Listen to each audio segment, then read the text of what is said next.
Welcome to the Winning Pitch broadcast. I have a special guest from British Columbia who is Jeremie Drainville, and he has a special story to tell everyone, and you're going to be absolutely motivated and we'll be glad to hear his story. So Jeremie, start out by introducing to the audience who you are, what you do for a living, and then let's get into your story.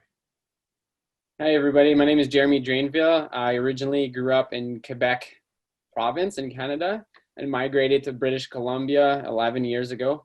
And I'm currently now a photographer. I shoot photos for a cat skiing lodge named Kiefer Lake.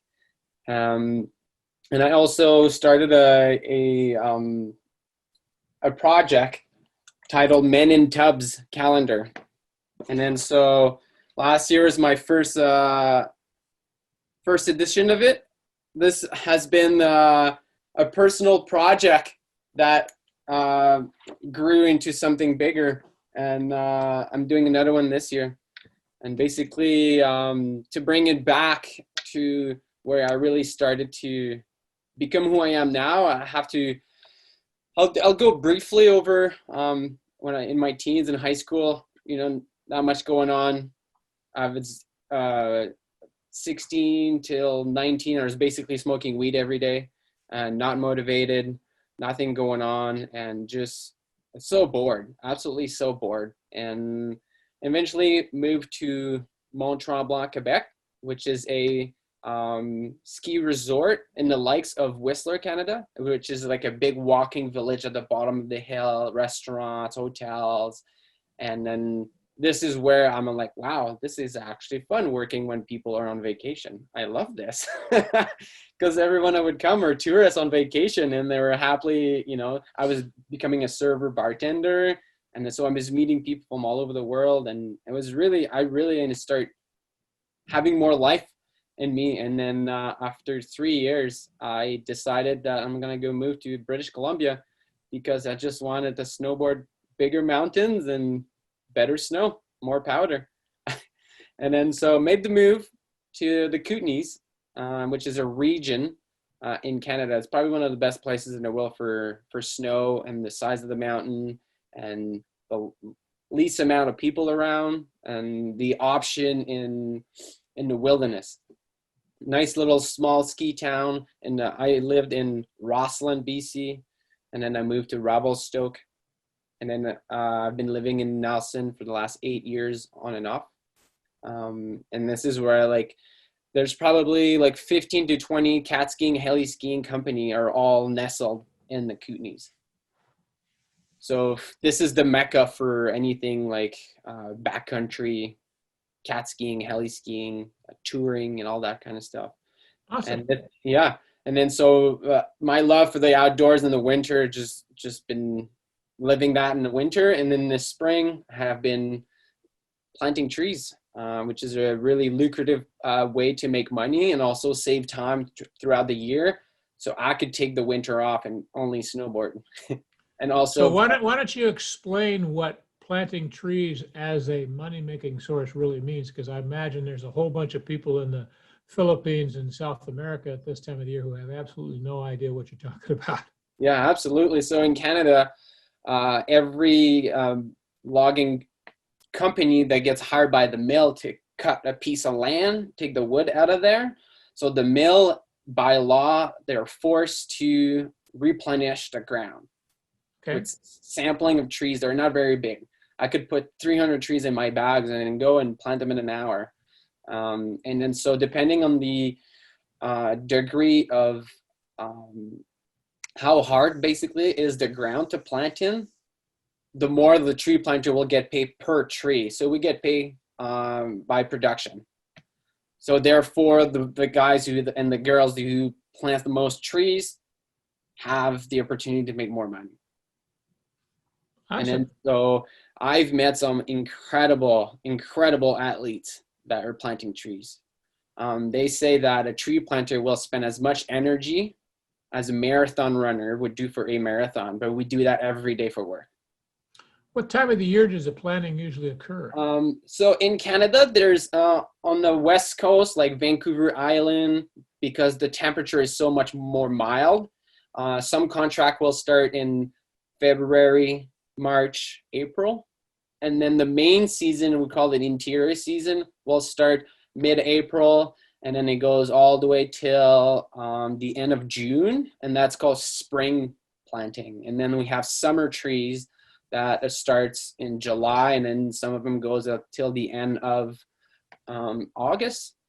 And all of these, it's all per contract, per company, and different per province. So it's like I'm basically go and find companies that have extra trees if I want to continue planting trees. And then there's another contract that starts in the fall, and that will go from September till the end of, start of September till the end of September.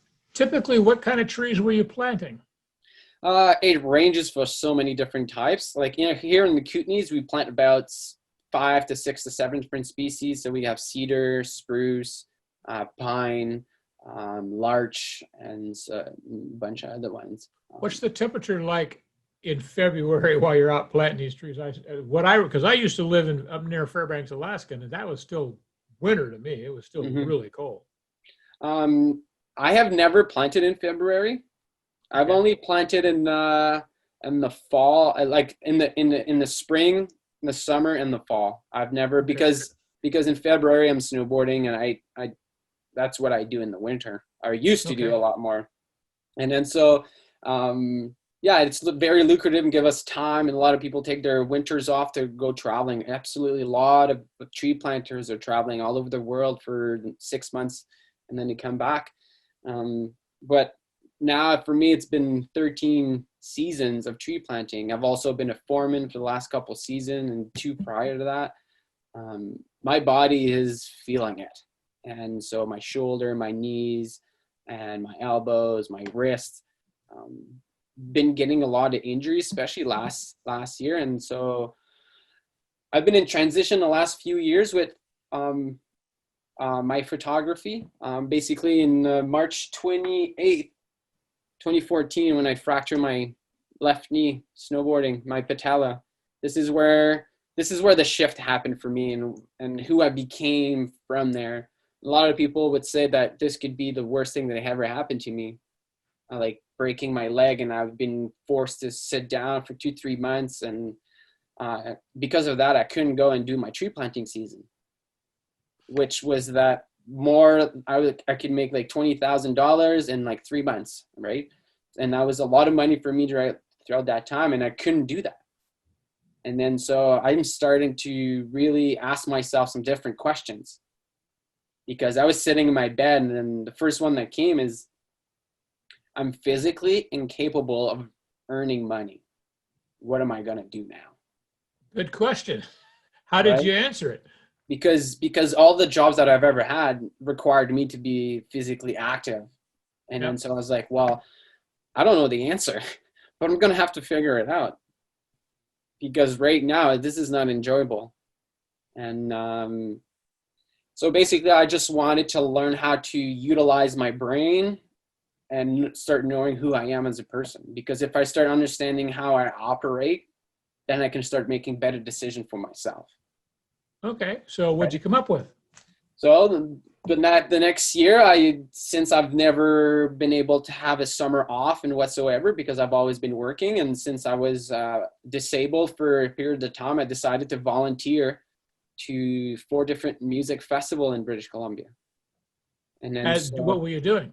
And basically just help out, set up the festival, and being a volunteer for whatever they needed me to be, basically. But that allowed me to meet a whole slew of people, like so many people. So I met a lot of people. I've seen a lot of different things, and it allowed me to experience a different kind of experimentation, if you want, and like asking people questions at festival, because people travel from all over the world to go to those festivals. So I have a question. Absolutely. If what caused you to make this shift in what you do was kind of a survival thing, and you just said you were a volunteer, which to me means they weren't paying you, how did you survive it? Well, technically, there's a thing called insurance employments in Canada. Okay. And so when people get laid off their work and have enough hours, Canadian can receive income every 2 weeks. It's not substantial, but enough to keep going. Okay. And since I've been living fairly cheap, and I had a van, and I was being fed by the festival, it kind of got me going for the summer. And then at the end of the summer, I reached out to a friend, and he's working construction, and at that point I was able to walk, but I really needed to start moving and start making money because I ran out of the insurance employment, and so I started working construction, and that's kind of it. Take me back a little bit. Mm-hmm. You were in the bed. You were just partially disabled, so you decided you needed to do something. And what you did was you volunteered to go out and help set up festivals, which had to be very active. How did you accomplish that? So at that point, it's already been 2-3 months, and I was able to walk. Okay.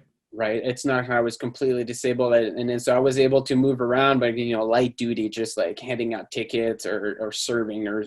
So you weren't setting up stages or bleachers or anything like that? Not really, a little bit, but, because I'm a volunteer, they're not going to push people hard to be like working, extremely insane hours, it's a bit more relaxed environment and that type of stuff.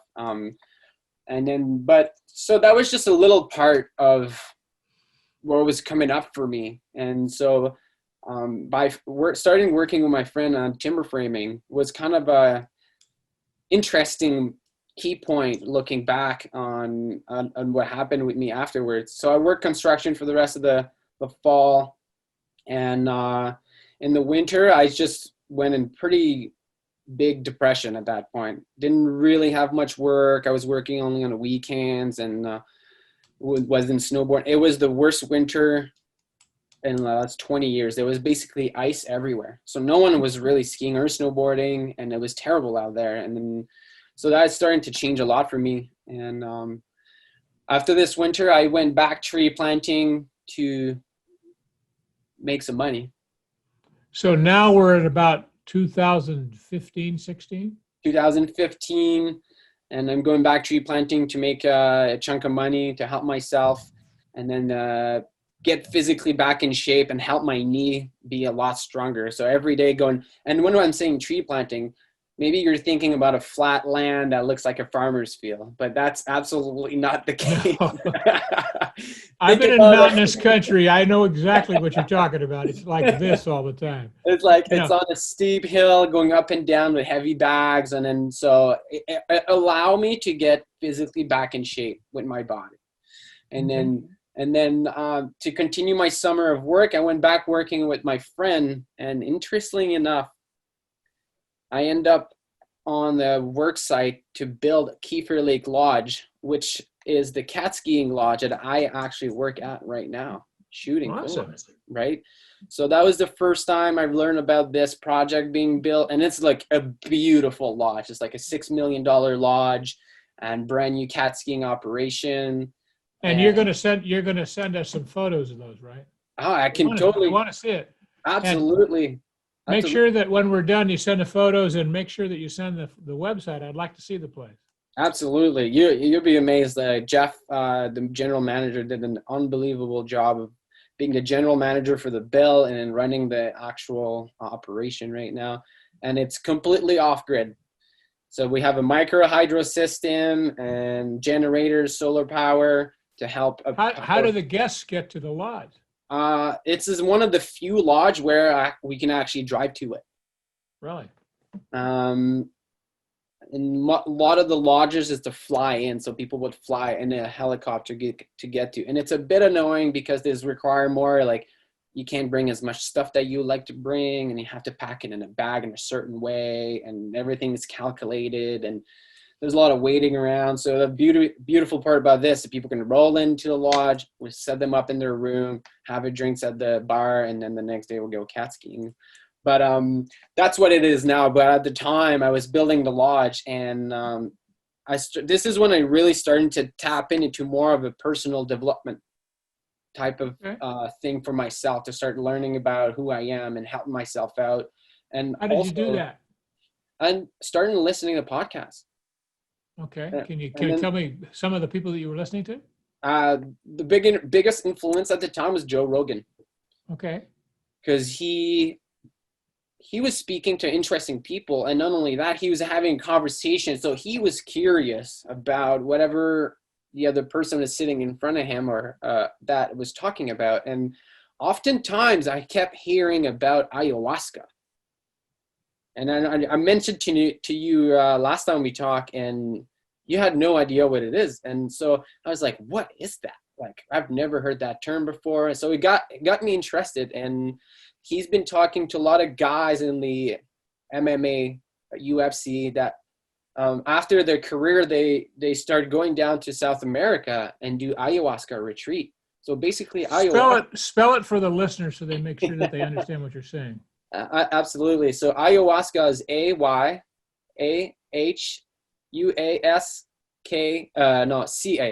ayahuasca.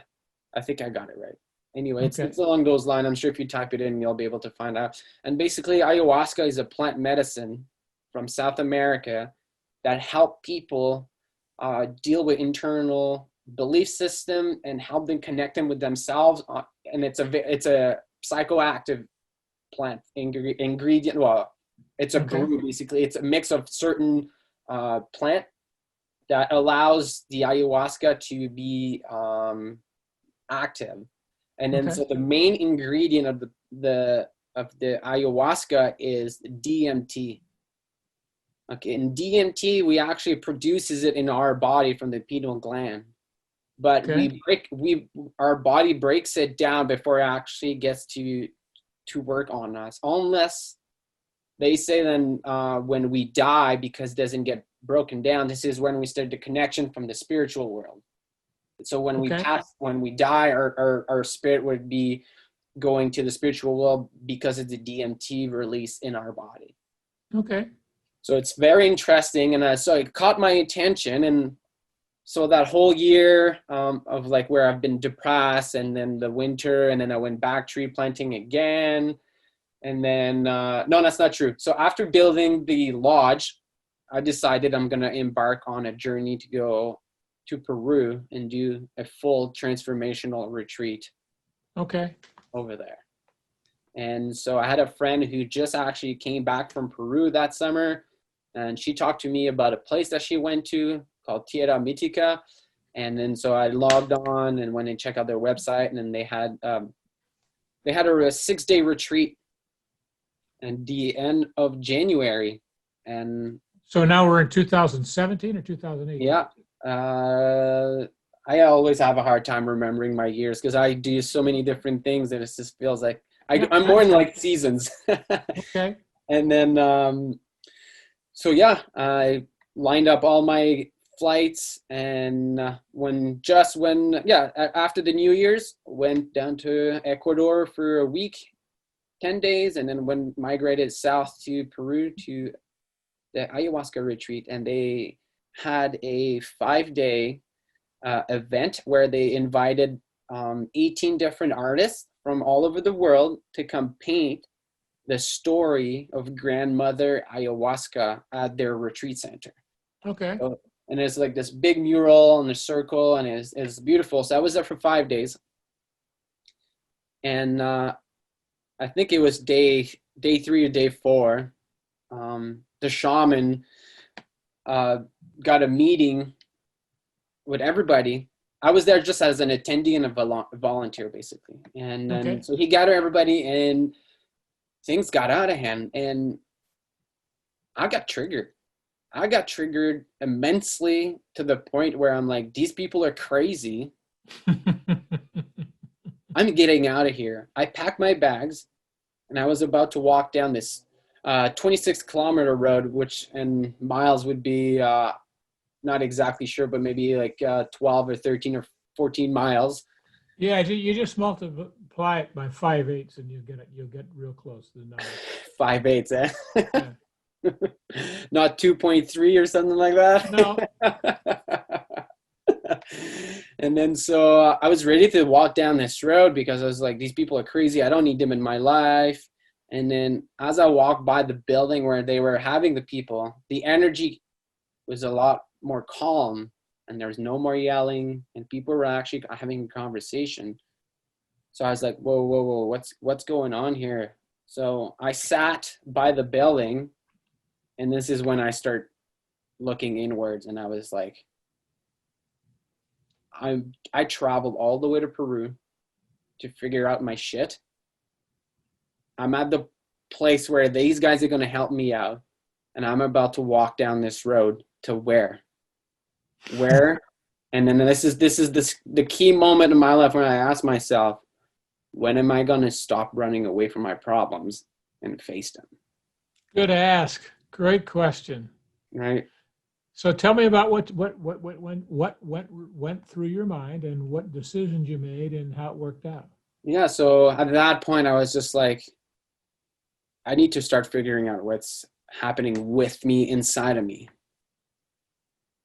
And then at that point, I decided to stay for the remainder of the 5-day event. And I was supposed to do a 6-day retreat at the end of the month, which was 3 weeks after that event at the retreat center. Okay. And then I knew they had so the 6-day retreat is more like an introduction, and they have the 12-day retreat, which is a full transformational retreat. Okay. And it's at that point I was like, I need to do the 12-day because I am here right now. I need to go as deep as possible to really figure it out. Because if I don't do it now, I'm never going to do it. Right. You're there. I'm there. Well. I have nowhere to go. And then so this is when I decided to sign up for the 12-day retreat. But long story short, they didn't have enough room for me to do the 12-day retreat.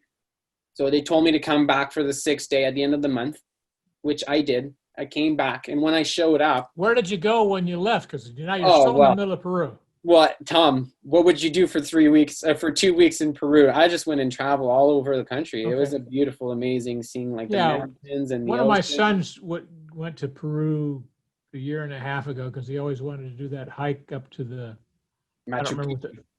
Say that, Machu Picchu, yeah. And he did that. Yeah. And, it's amazing pictures he sent back. But I'm too lazy to walk around up and down mountains. But I'm glad he went, and I'm glad I got his pictures. Well, you know what? There's a bus that drives you all the way to the top. You don't even have to climb it. Oh, okay. There we go. But anyhow, so when I came back to the retreat, they usually have 10 to 12 people that attends the retreat, and we're only 4 people. Okay. And that's my judgment. My judgment is that I judged that they needed extra money for whatever reason. They were tight on cash for their retreat because they were just at the start of their retreat and they were expanding, building new building. And so they offered me to do a 12-day retreat instead of a 6 right there. Wow. And so I decided to agree to do it. But because of that, I had to cancel flights. I had to basically lose, I was going to a music festival in Costa Rica that was directly after the retreat. But because it's staying longer would overlap with it, I had to cancel all that, which I would have been meeting some of my friends in Costa Rica on the beach, on the ocean. Imagine that. With a music festival, I had to give that up.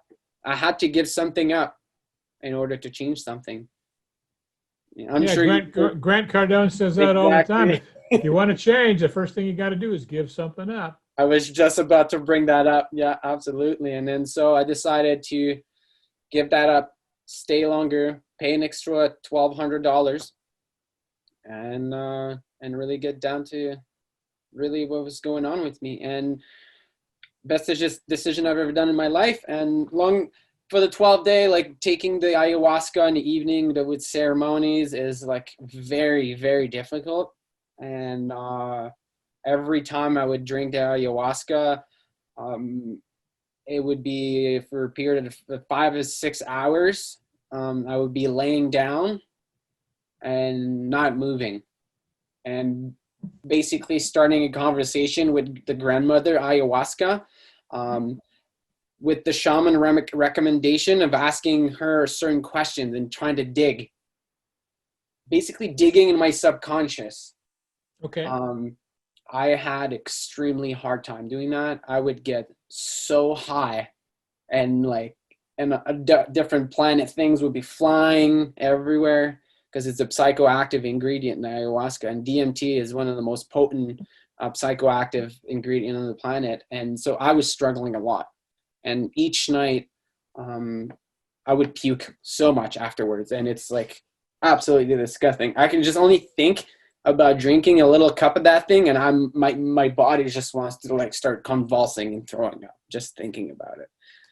So are you bragging or complaining? I'm not quite sure. Oh my God. And but the two most important things before we do the ayahuasca retreat, like a ceremony in the evening, we always have a sit down with the shaman in the afternoon, and he would really dig in my story and who I am to understand what my belief system is. And what did you discover during that? That must have been really interesting. Yeah. And the way he operates, he's not there to be nice. He's there to tell the truth.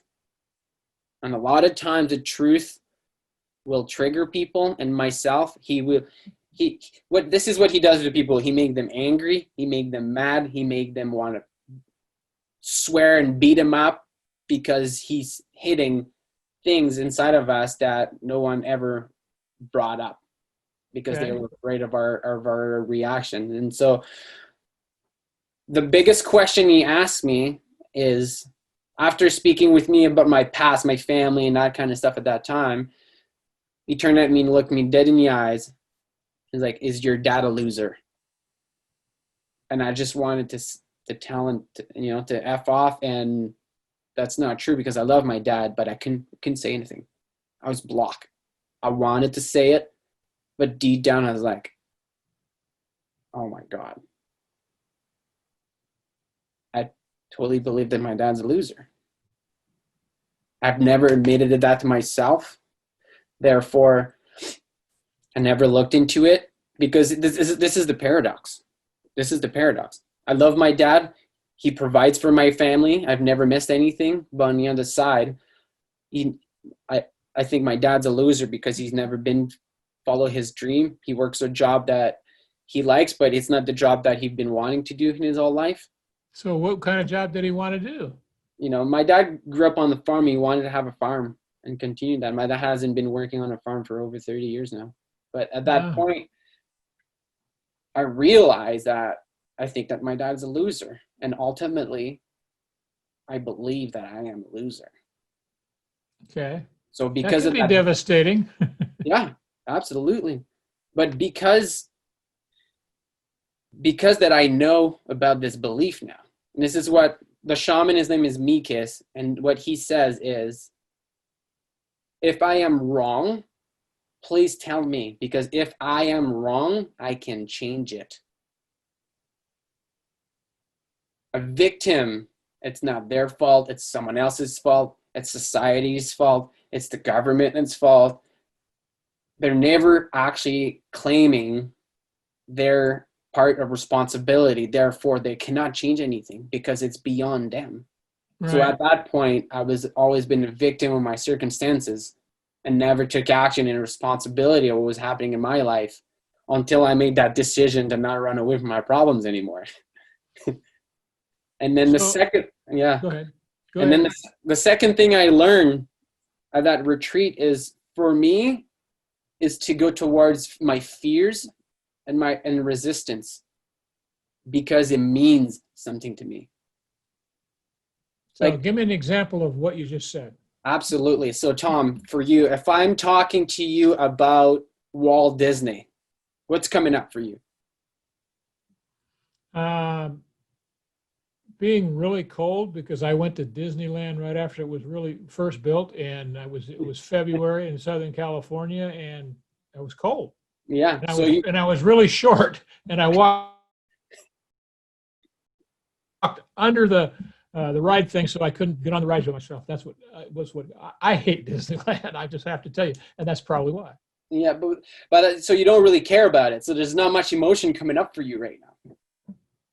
No, Not really. right? No, it's my choice whether I go there or not. It's my choice whether I want to give them $2,000 a day and eat too much food that I shouldn't be eating. But the kids love it. My grandchildren love it, and so every once in a while they talk me into it. Yeah, absolutely. But what I'm trying to get to is, so you don't really feel much going on in your body when I think about Walt Disney. But if I talk to you about your business, your podcast, your career, the people you want to surround yourself with, you might start feeling something inside because it means more to you. And then so therefore for me at that point, because I've always steer away from my fears because, I'm afraid of this. I'm just not going to do it. But for me, I have to reconfigure what resistance and fear means to me. And it's basically that it means something to me. So there's something important for me to go and check it out. Well, it's a good thing you didn't ask me how I feel about snow, because then a lot of stuff comes up. But you know what? There might be a lot of good things about it for you. Yeah, the good thing about snow for me is I stay away from it. As long as it stays away from me, I'm really happy. I don't like cold weather. I used to go down to Mexico, and I used to own a house in La Paz, which is, if you know where the Sea of Cortez is, it's just right above. That's 133 miles northeast of Cabo San Lucas.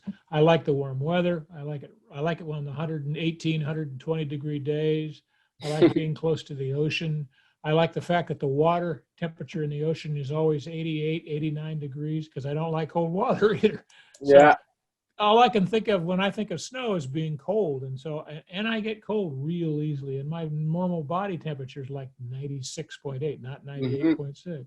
So it's a good thing you didn't ask me about it, because then I didn't tell you about it. But the thing about cold, it doesn't mean that it's bad. I don't see any good in it other than ice cubes in a drink. How's that?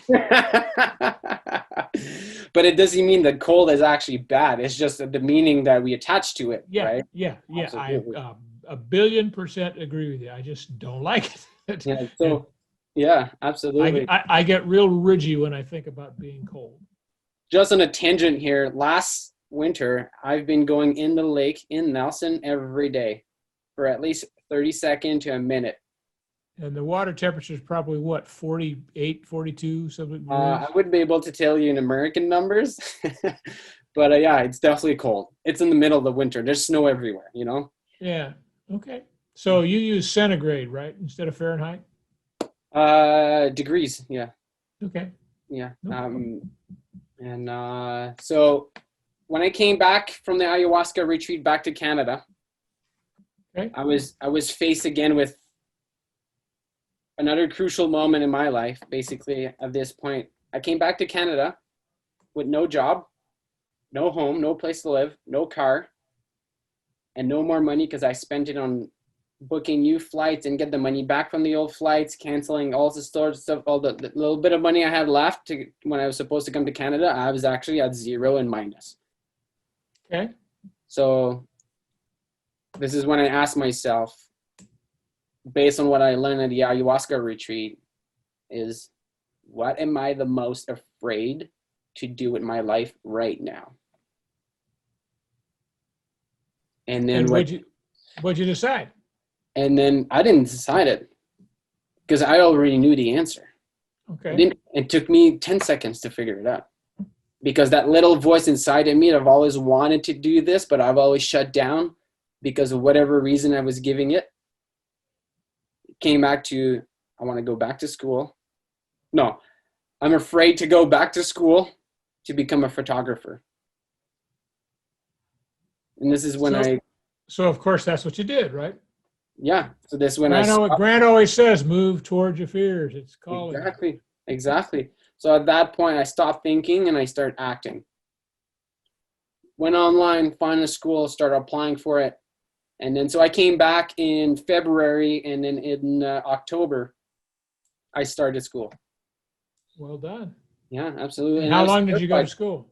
It was a year, 12 months straight. So it was a Okay. condensed 2 year in 1 year. Basically, every third month we would have 2 weeks off, and it would keep going the whole year. And I was terrified going to school. They were younger kids, and I was like, "What the hell am I doing here? I don't even want to be a photographer. I'm scared the shit out of it, you know." And and then it also allowed me to bring more structure back in my life.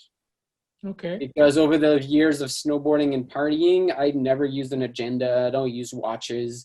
I don't book things in advance. And then so I needed some structure to help myself to reorganize my stuff. And over the years, there's definitely some highs and lows. And I graduated with the honor student award of my class. So I graduated with the highest mark, if you want, of the class. And Okay.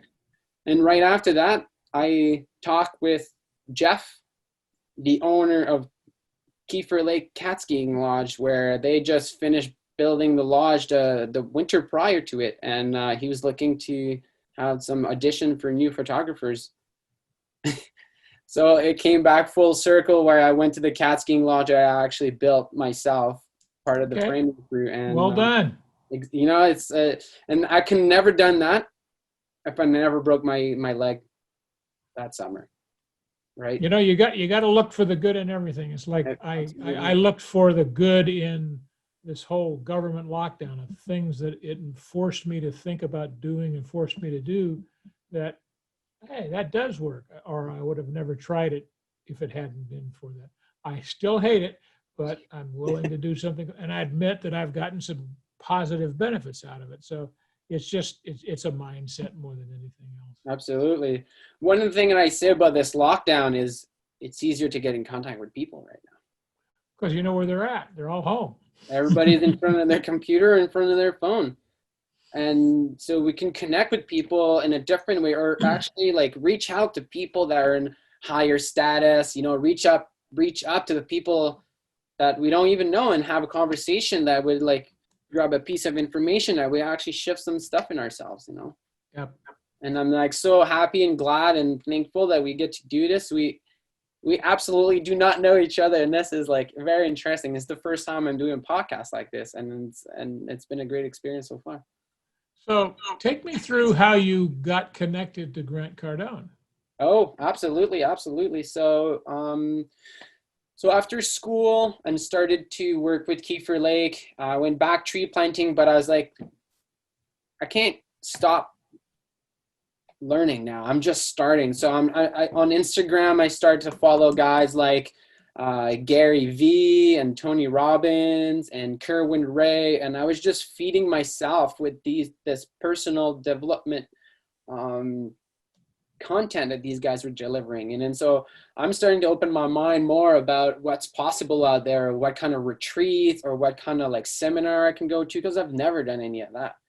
And then by start doing like this, and then you know how Grant goes, he's out there. So eventually I start seeing his face as an ad, and I was like, oh, whatever. And then I eventually, I think it was a podcast interview he did with, I can't remember exactly who, but it might have been with Kerwin Ray. And I was just like, I listened to the whole hour, and I was like, wow, this guy, his language, his choice of words is very powerful. Very powerful. And I was like, I got to check this guy out. It's funny how much integrity he communicates to people. You could just listen to him, and at least I'm telling you now what I got from the first time I listened to him.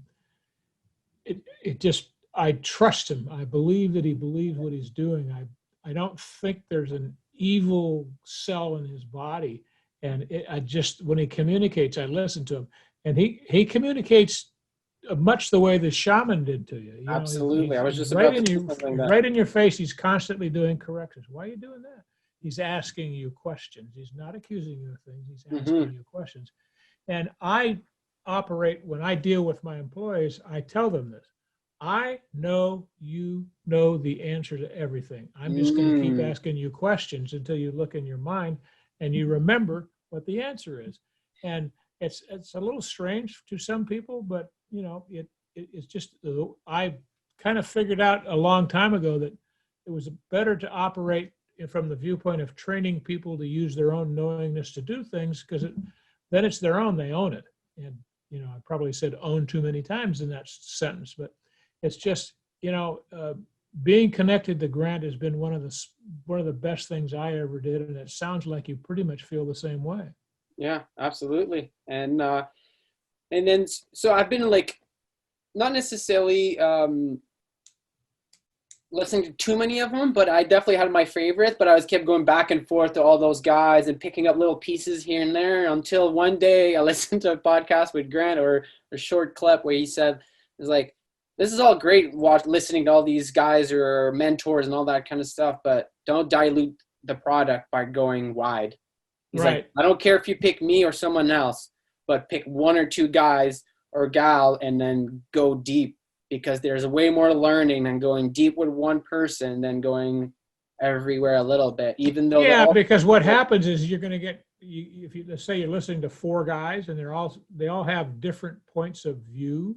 Mm-hmm. No matter what their success is, they have a different reason or a different solution or a different story they want to tell you. And you're taking all this in, but you're just one being, and you're getting four different points of view, and it can get real confusing for you when you're trying to establish a foundation of what you're going to use to make your decision. So that's why he tells you that if you're going to put a foundation in a building, you got to go deep. If there's no foundation for the building, it's going to fall down, and that's Absolutely. The analogy that he uses all the time. So Absolutely. I really appreciate when he does that. So what was the most significant thing that you got from Grant? I mean lessons, not a thing.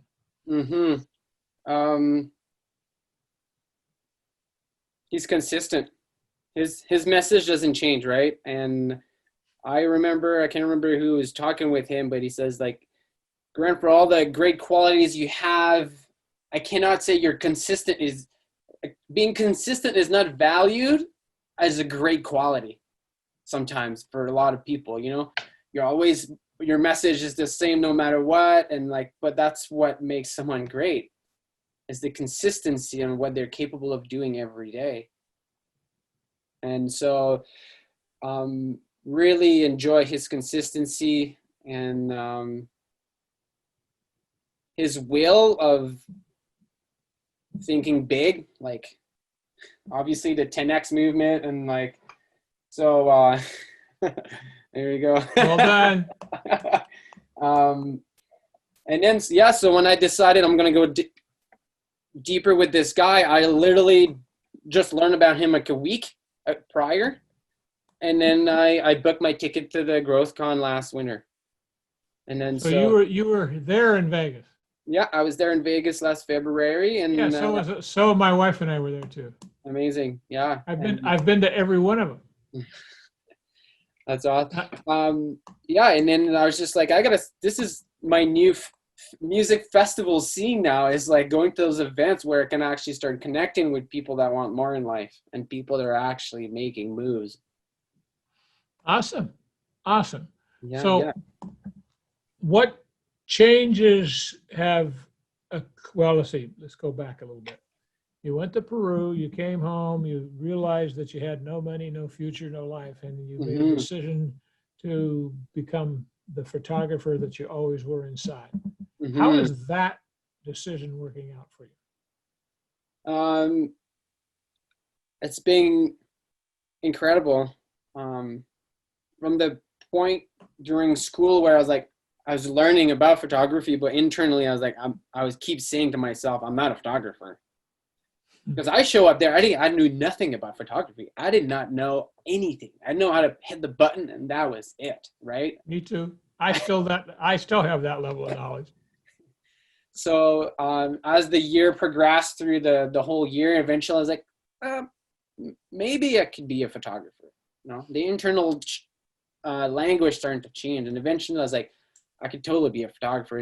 Now I could say that I could shoot photos and being somewhat successful at it. And so last summer I started a new project that I started in photography school, and it was the Men in Tubs calendar. And then I decided to just go forward with it and just put all my time and effort into producing those photo shoots, putting it together in a calendar, and getting it out to the public. And as I was photographing mostly my friends, one of the guys said, "Hey, why are you not raising money for charity or that kind of stuff?" And I was like, "That's not a bad idea." And at that point, I've been part of a men's circle. Are you familiar what a men's circle is? Are you saying MENZ or MENS? S.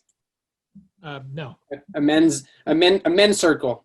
Sorry, my French sometimes gets in the way of me pronouncing everything the way you would like to hear it.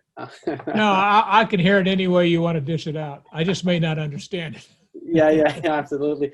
So a men's circle is a place where a man can go to feel supported, give support emotionally, learn how to connect with his feelings, emotions, also heal past trauma with trained facilitators.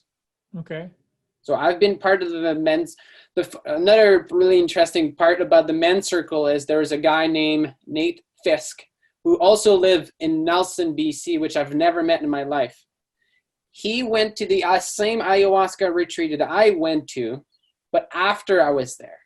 Okay. So while he was there for 3 months. So he's been battling addiction with cocaine and alcohol for years, and he was in the AA and beat it, and then he decided to go and do the retreat at Peru for 3 months and work with the shaman. And so while he was there, he heard stories about me that I was also living in Nelson, BC, and that I did the Mythic Voyage full transformational retreat. Okay. And just a side note about that retreat, I'm the only person who ever done the Mythic Voyage, the 12-day retreat by myself. Most of the people are in a group of 10, 12 people. They could bounce ideas off and share stories together.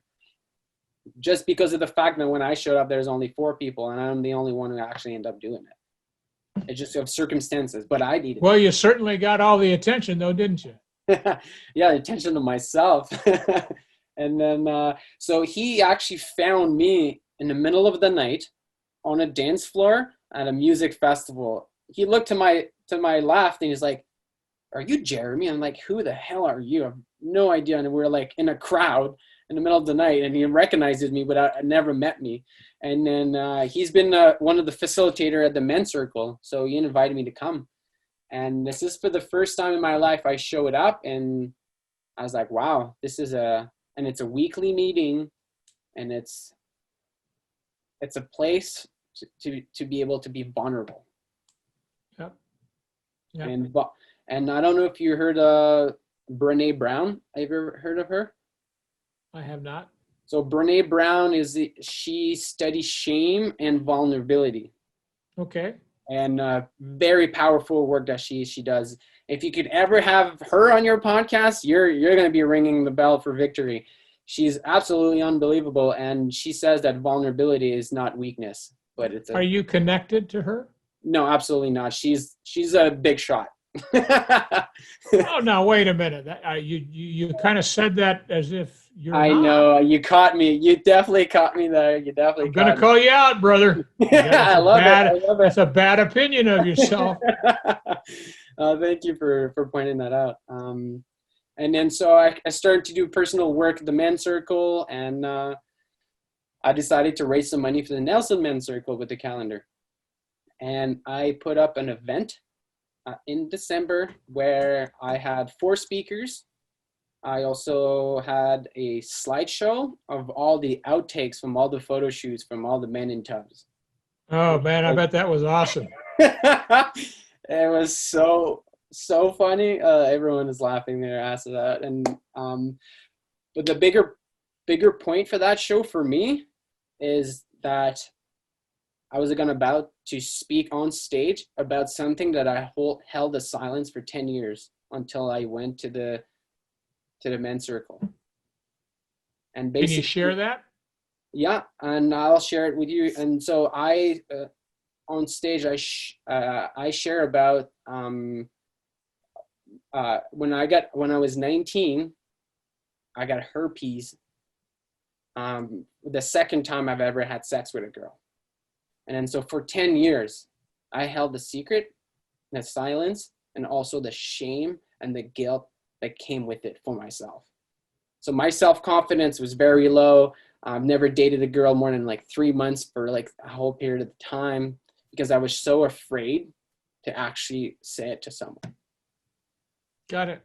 And then so I made a speech on stage about that and what it did for me and how I've been able to break the silence and that it's okay to be vulnerable and open up the door to a subject that is not talked about.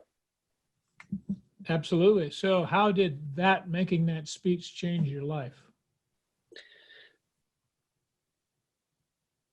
To a certain point, another thing that I've been deep down inside of myself is I always wanted to be like a public speaker. Okay. And so I created myself my own stage. If you remember Vegas last February when Pete Vargas is talking about being on stage, you know, like this is your stage here right now. So I'm making moves like that. So I created my own stage to be able to give myself a chance to do what I actually want to do deep down and to start maybe a public speaking career in the future. And interestingly enough, there's a high school counselor that was in the attend. There's about 200 people that came to this event. And I had my friend Nate, who's an addiction recovery coach, who talked about his story. And I had a sex educator who talked about her story as well. So there was a lot of emotion in the crowd, and it was very powerful. And that's what I wanted to bring to people, is like that it's okay to have events like that where vulnerability is like the number one. And so how did it feel as you were walking off the stage and you've completed your presentation? Put us in the moment. What was the emotion that you were feeling? So for me, not necessarily a whole lot, and I'll tell you why. Okay. The reason why I didn't... The stage is yours. Tell us why. Yeah, absolutely. And the reason why I didn't have such high emotions after finishing my talk is because I've been through it in my own mind numerous of times before. You know, I was getting prepared in my mind, walking up on stage, telling my story, people clapping and cheering me on, and then me walking out of the stage. That when it actually happened, it didn't happen for the first time. So it's kind of like doing role playing out of your Cardone U. You do the drill and we role play. We do that here in the office every morning. Every morning we role play our sales pitches. We role play objections. What happens when you go out in the real world? It's easier than doing the role play. Why? Because you've already done it before. You're done. You're flat on it. Absolutely. And it's the same thing I've heard, like Mike Tyson saying, like, he is the champ before he's the champ. You know, in his mind, he's already there. Yep. So when he actually became the champ, is like, yeah, I've been knowing this my whole life. It's not something new. Like, you guys didn't know, but that's all I've been doing my whole life, is being the champ, right? Not necessarily to that whole degree, but that's how I felt walking off on stage. And I was the first speaker. I wanted to set the tone for the evening. So there was still the rest of the evening to go through, and I had to like make sure that things were working out well. So you were the opening act. Yeah, absolutely. Got it. And awesome. And I could also give you the YouTube link to it. I filmed it and it's on YouTube. And so if someone is interested to hear about the actual talk, is about 15 minutes long, 16 minutes long. And then so I could give you. You've got Dallas's in my email. Just send me the link. Yeah, absolutely. I'd love to see it. Yeah. And so this is where this high school counselor came and talked to me during intermission, and she's like, hey, really love what you did on stage, and I would love for you to come speak at the high school about your story to help those teenagers. And I was like, wow, I was just floored that because I put myself out there, that I created myself an opportunity to do something that I actually want to do and become a public speaker. And it actually didn't pan out. but I'm still in contact with her, and I would love to create something in the future with her, and then maybe help out some people in high school, because right out of high school I started to deal with that. But I'm sure there's some, and no one ever talks about that in high school. Like, it's not a thing that people talked about. Yeah. And I agree. There's yeah. a whole lot of things. I went to a private high school until I got kicked out, and you don't talk about anything. You're not allowed No, to. And absolutely. I'm an inquisitive mind. Well, how come on Tuesday you said this and on Thursday you said that? Well, you need to go talk to the vice principal. Well, is he going to answer my question or not? And it's just the way I am. I'm a curious kind of person, and I hate asking somebody a question and not getting an answer, because you've wasted my time. I'm a professional student, even though when I call someone else a professional student, it's usually there's other foul words. I'm talking about people who go to college over and over and over again. I remember once my ex-wife's sister finally graduated from college. She was been going 8 or 9 years. I said, well, what are you going to do now? Well, I'm going to go for my master's. What are you going to do then? I'm going to go for my doctorate. What are you going to do then? I'll probably teach. Come on. What's the point of all this education if you're not going to do anything with it, especially as expensive as it is now? It's like, in case you haven't detected, I'm not real fond of educational systems, because most of what they tell you is propaganda and lies, and in this country anyway, trying to convert you to the socialist agenda, and it's just wrong. It's I remember once I was invited back to my high school on a career day, and they took people that came from that high school and had companies and successful companies, and I left there. Well, while I was in the class, I asked kids, "Why are you going to college?" My mom told me I had to. Why? Well, it's the only way I'm going to make any money. I didn't go to college. I hate college, and I have a successful company. So, and here's the most important thing I told them. The A students teach at colleges, which are funded by the C students who quit. Absolutely. It's not hard for me to do the math and figure out which I'd rather be. Absolutely. It's just. Yeah, there's definitely, broken people teach broken people how to be broke.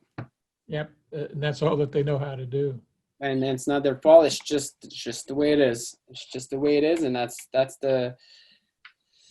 Yeah, I know more about how we operate as individual and how this educational system operates. It's tough. It's tough for me to go down that route, and but there lies the opportunity, though.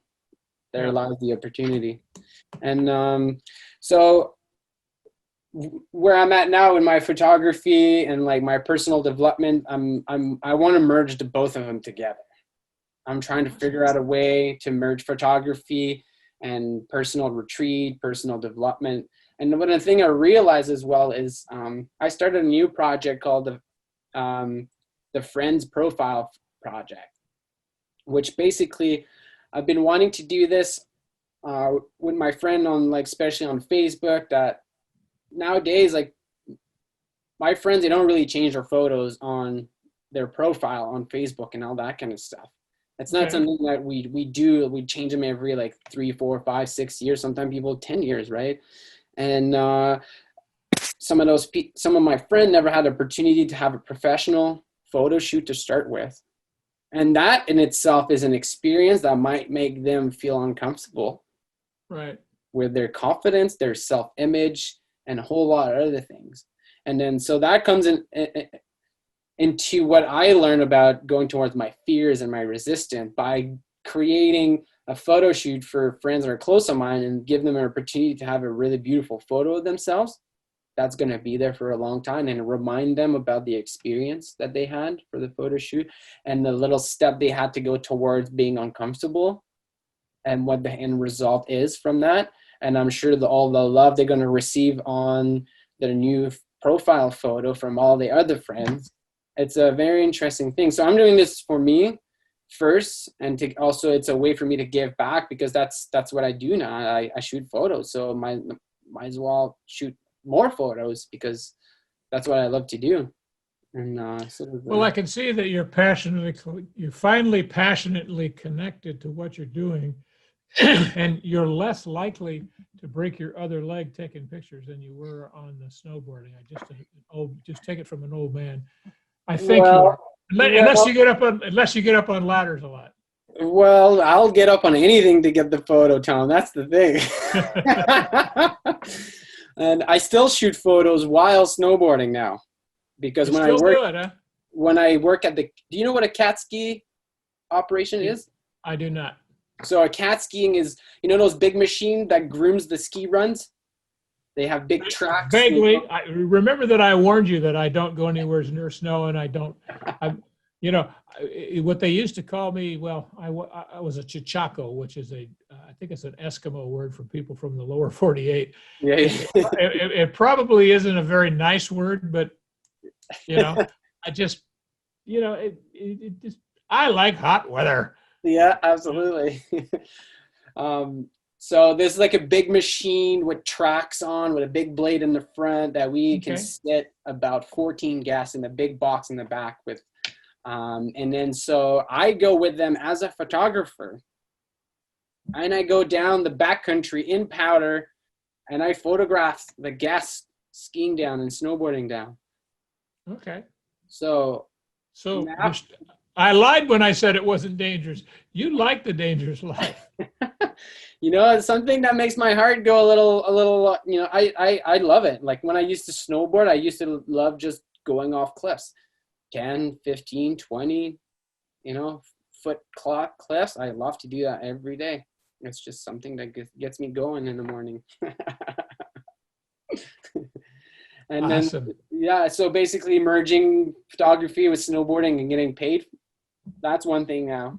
But now it's finding how to, and one thing I was scared about in photography school is to photograph people. I was terrified. I hated it. Really? I've never been comfortable photographing people because of my self-confidence was very low. Okay. And I remember in high school, I wasn't able to cross eye contact with someone I was crossing in the hall. Well, I know 99% of the people in the United States are that way too. And when I used to coach sports, it was one of the very first things I told all my baseball players was, look adults in the eye when you're talking to them, and you're going to realize something. It makes them nervous because no one does it.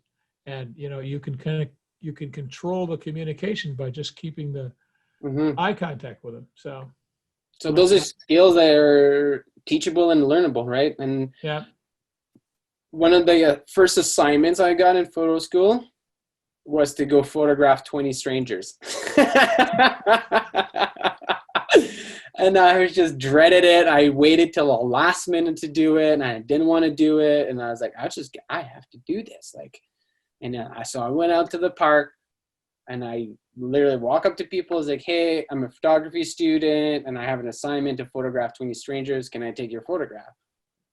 And 99% of the people said, sure. What was I afraid of?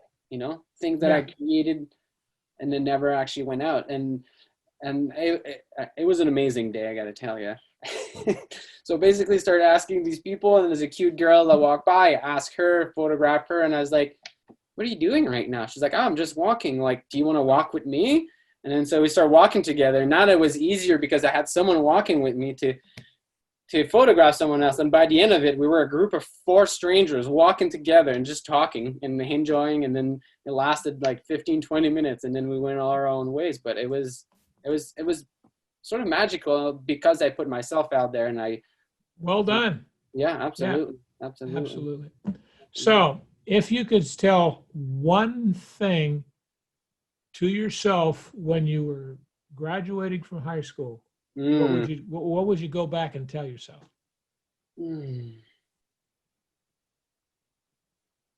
I hated high school. I was so bored. I didn't have anybody to show me something that could be fun and creative. And if I could tell myself one thing at graduating high school, and I Yeah. Just go for it.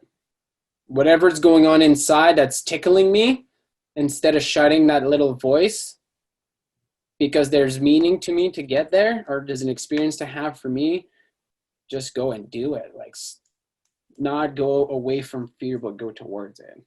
You know, I've probably asked 10,000 people that question, and you want to know something? To some degree, that's the answer that they'll always give to their young self. Just go for it. Just go for it. What's the worst going to happen? You got to get punched in the nose.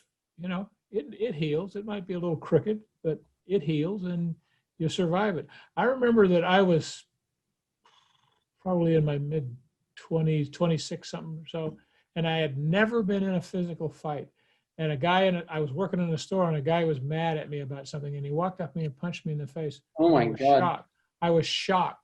What I was shocked about was it didn't hurt. I'm always worried about it, and it didn't hurt. He knocked my glasses on the ground, and that was it. And I remember I walked out of the store right behind him. He was getting in his car. He says, "What are you doing?" He says, "I'm just getting your license plate number to give to the cops so they can come arrest you. You know, you want to punch me again and see if it still hurts?" He said, and then he swore at me and left. But you know, the biggest shock wasn't that he hit me; it was that it didn't hurt, and you know. So yeah. We've been at this now about an hour. So absolutely. Is there anything else, message that you'd love to give to the world? Because there's around 8 billion people on this planet, and they're all going to see this. Yeah. What do you want to tell them? There's one detail about my herpes story. Then when I actually broke the silence for the first time, I was so terrified to tell the girl every time, because we're not going to have sex or whatever. She's going to reject me. And I was going through my mind. So that's right after I came out from the ayahuasca retreat. I was in a festival with this girl. We're just about to have, some intimate time. And I was like, you know what? F it. I'm just going to tell her.